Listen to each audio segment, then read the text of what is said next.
I'm sentencing you to 30 months felony probation, and the probation is going to be to this court. You're going to be allowed to travel wherever you want. You will pay restitution to the city of Chicago in the amount of $120,106. You are fined $25,000, and you will spend the first 150 days of your sentence in the Cook County Jail. Do you have any questions? If I did this, then it means that I stuck my fist in the fears of Black Americans in this country for over 400 years and the fears of the LGBTQ community. Your Honor, I respect you and I respect the jury, but I did not do this. And I am not suicidal. And if anything happens to me when I go in there, I did not do it to myself. And you must all know that. I respect you, Your Honor. I respect your decision. Jail time. I am not. This sentence today calls attention to what Black people in the United States have been complaining about for a long, long time. Is it fair what happened today? And the answer is absolutely not. Jussie Smollett has never shown to the city of Chicago an ounce of contrition. He's never once stood up to say, I'm sorry. He's never once stood up to accept responsibility. He has simply denied it, denied it, and denied it.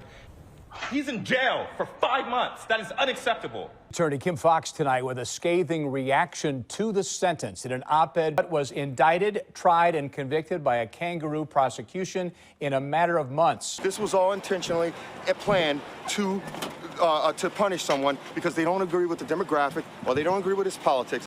We're already seeing climate refugees around the world.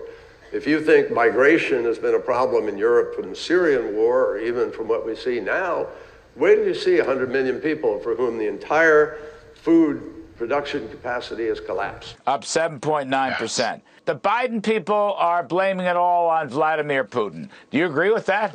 Well, Larry, that's a ridiculous statement. Here's what we know from the kitchen table economists, also known as moms around the country. They know without any question that before there was a conversation about Russia, their gas prices were up 60%. There was already seeing a double-digit increase in fish and meat and all types of food, nearly a 20% in dresses and other types of clothes. We've seen a crisis caused by President Biden's decisions to literally cut off the Keystone XL pipeline to stop permitting for oil research and at the same time spend $2 trillion. It's like pouring gas on a fire that's already out of control.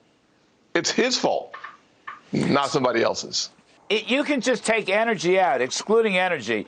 The inflation rate is 7.3% for the past 3 months annualized and 6.6% for the past 12 months. So really, energy here is a red herring, and I think you're right about overspending. The Democrats' leadership in the House has led to a 40-year high in inflation, and they're still pouring more money on this crisis. That's not good for moms making decisions at homes like the one I grew up in. I can't imagine the type of crisis people are facing paycheck to paycheck, working paycheck to paycheck. And this administration thinks more spending, more debt, and more challenges is good news for the economy. Terrible news for moms like the one that raised me. Like we're dragging a kid, kicking and screaming, into a positive position of leadership. And during the State of the Union, what does he say from that position of leadership? He literally says he wants to lower costs while increasing wages. That is a unusual perspective from a guy who ran a business. You don't lower costs by raising wages. You lower costs by increasing your production so that you have more on the bottom line. And with that extra resources, you can increase wages. You can look at benefits. But he doesn't understand how the free market system actually works. I can't imagine what he was thinking when he read from the teleprompter what someone else wrote. He should have stopped and said, wait a second, let me just tell the American people the truth. I have no clue what I'm talking about when I look at this teleprompter. But here's what I would say if I was just thinking on my own. I would say that in order for the American economy to continue to grow, we need people coming back to the workforce, not leaving the workforce. We have more jobs open than we have people looking for work. And there are 12 seats on the FOMC, of which 9 are currently filled, correct?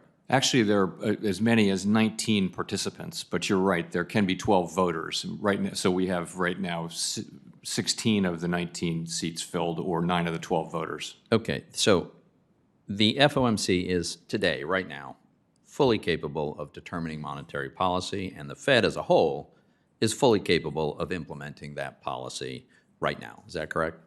Yes, we will do our jobs. Okay.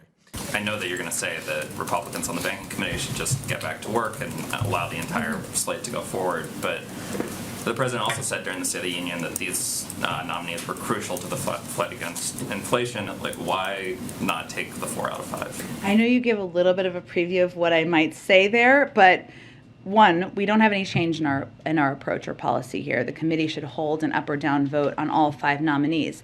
Why is that core issue more important than the broader fight against inflation for you guys? What is the philosophical thing that you guys are saying it's more important than getting 4 Fed nominees on the board in a time of heightened inflation? We believe all 5 nominees are eminently qualified and should be given an opportunity to be voted through the committee, where we absolutely have the votes. Republicans are just not showing up to get quorum for that vote to move. In your view, is it consistent with the statutory mandate of the regional Fed banks to engage in political advocacy, and specifically a racial justice campaign or efforts to amend a state constitution? Is that within the proper domain of regional Fed banks? As we've discussed, the reserve banks have generally had and exercised a degree of freedom of oversight from the Board of Governors. I would echo, though, I strongly share the view that everything we do in the system needs to be clearly linked in ways that people understand to our mandate, and that is one of the very most important underpinnings of our independence. If we're not doing that, then the case for our independence immediately becomes weaker. So, and I don't think anybody can make the case that amending a state constitution with respect to how a state pays for primary and secondary education has anything to do with that mandate. Let me ask you the last question. The Fed has embraced the idea of requiring climate scenario analyses for banks, and the justification is this is an important way for banks to understand the nature of the risk that they face. Whatever one thinks of that, is it your view that among the Fed's responsibilities is to determine the pace at which the American economy transitions to a lower carbon economy? No. Okay, thank you.